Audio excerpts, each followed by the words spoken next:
Hey, what's up? This is Casey with another episode of The Show Don't Have a Name For. Today's shirt of the day is Doctor Strange. Doctor Strange is one of my more favorite characters in the Marvel Universe. He lives in New York City. He lives in Greenwich Village, which is a pretty cool, weird area. One thing I think that's cool about Marvel is that they put their characters in real areas of New York City. Superman is in the DC universe, but he lives in Metropolis. But Spider-Man lives in Queens. Luke Cage lives in Harlem. Captain America lives in Brooklyn. Daredevil lives in Hell's Kitchen. I'm drawing a blank right now. I know a lot more, but let's keep going. So, right now, today, I'm 41. It's not my birthday or anything, but we're not going to talk about that. Let's rewind 20 years ago. I was living in New York City. I was 21 years old, and I was going to NYU in New York City. I lived in a pretty decent sized apartment, and I lived with my best friend and two other dudes, and we were all going to NYU together. And today I'm just going to tell you a story about one certain day. I'm sure you're going to get it. So I woke up this day. My best friend, my roommate, was gone, which is usually what happened. He woke up earlier than me all the time. As I was brushing my teeth or whatever, one of my other roommates was watching TV, and that was weird because he usually didn't do that, but he was watching the news. And I said, well, what's going on? And he was like, well, somebody flew a plane into the Twin Towers. And I thought it was just somebody, like a gust of wind took a small plane and it like accidentally hit the Twin Towers. Because that had happened earlier, like 10 or some years earlier, like a gust of wind had hit the Twin Towers. I didn't really think twice about it. Who cares? I walked to school. I had English class. We started English class. It wasn't a big deal.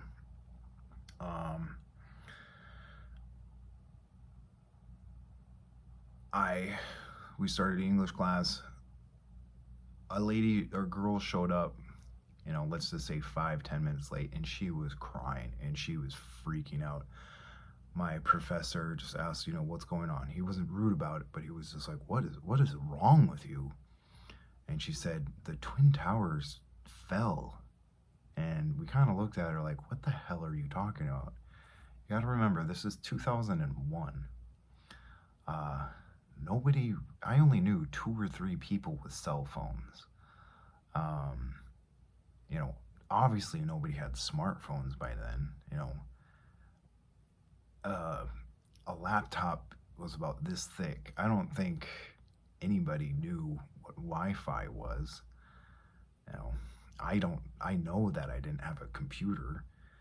So the idea, I thought, the Twin Towers falling over like a giant gust of wind blew over. I thought she was crazy or high or something. So I didn't think about it. And the teacher was like, yeah, whatever, just sit down, relax. And then a few minutes later, a security guard ran in and was like, you can't be here. You got to get out of here. You got to go up north, and you can either go here or here or here, but you can't be here. Go now. Get your stuff and leave. So we got outside, and from the time I went inside to the time I went to time going out of class, it was kind of like a war movie. It was just pandemonium, chickens running with their heads cut off. Nobody knew what the hell was going on. You would see people clumped around a car just trying to listen to what was going on in the radio. Um, People were saying, don't go around red cars. Red cars have bombs inside of them. I didn't have any friends in this particular class. Remember, this is only the first or second week, so I hadn't had time to make friends yet. So I didn't know where the hell I was supposed to do. This isn't really my area, so I didn't really know where to go. Uh, so I just decided to think, I kind of thought this was a hoax, and I thought everybody was full of it.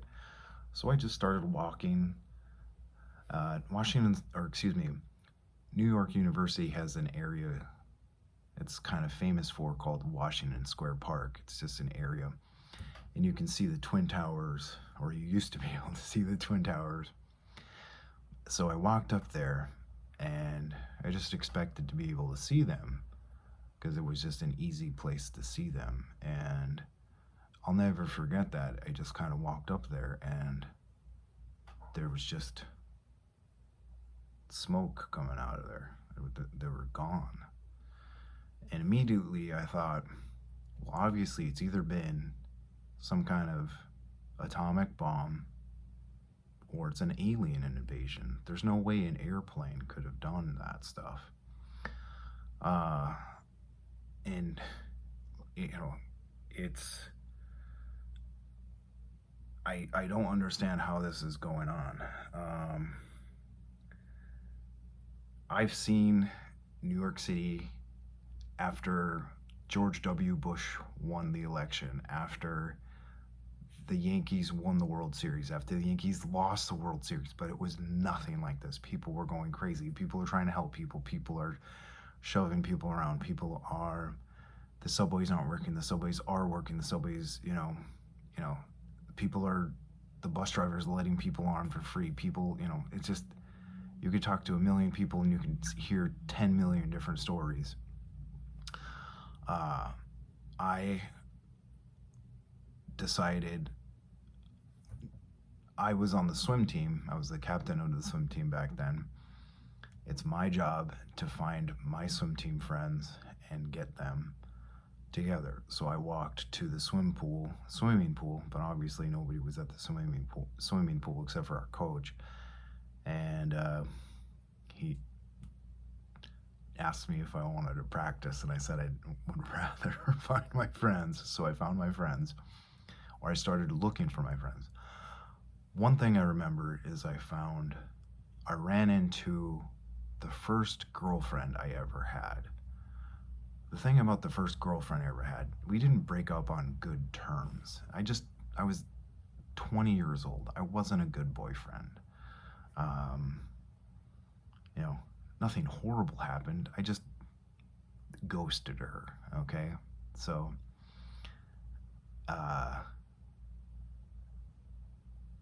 but she was like, don't go outside, Casey. There's poison outside. You'll go outside and there's mustard gas. You'll die outside. And I was like, gosh, this girl who hates me, she doesn't want me to go outside, but I have to find my friends. So I went from dorm to dorm to dorm to dorm, trying to find out where my friends were.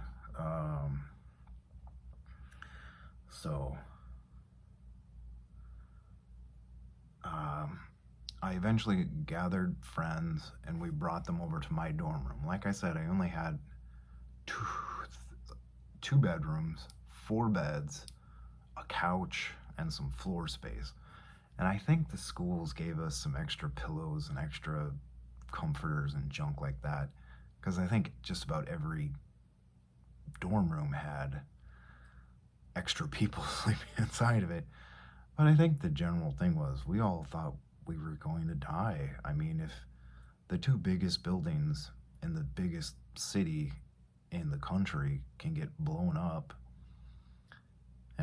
what's stopping the rest of the country or our stupid dormitory from getting blown up? It was kind of fun because we were together and we were like, well, if we're gonna die, we're gonna die together. And it was, we were 18, 19, 20, 21, 22. We're gonna die. We kind of made, I, I kind of made peace with it. Um,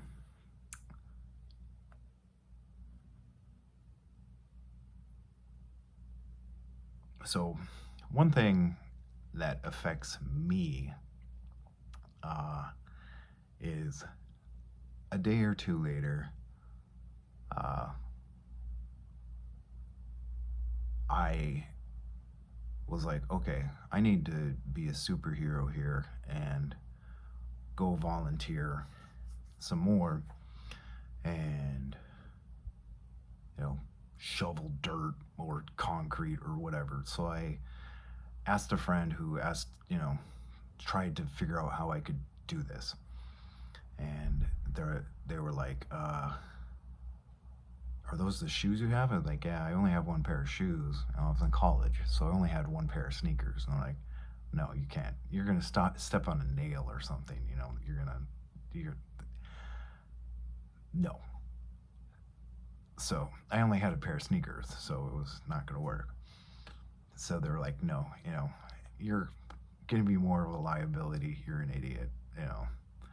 But do you know how to do plumbing or drive like a tractor or something? I was like, I don't know how to do any of that. So they're like, you can't, you know, you're just too dangerous to be there. So, you know, we appreciate it. We've got miles and miles of people volunteering from the tri state area. We appreciate it.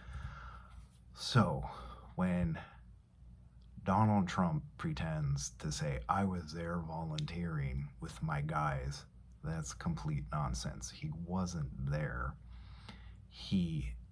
Any New Yorker knows, or I would say most New Yorker knows, he doesn't have his guys. He ripped off most of his companies and most of the union's workers.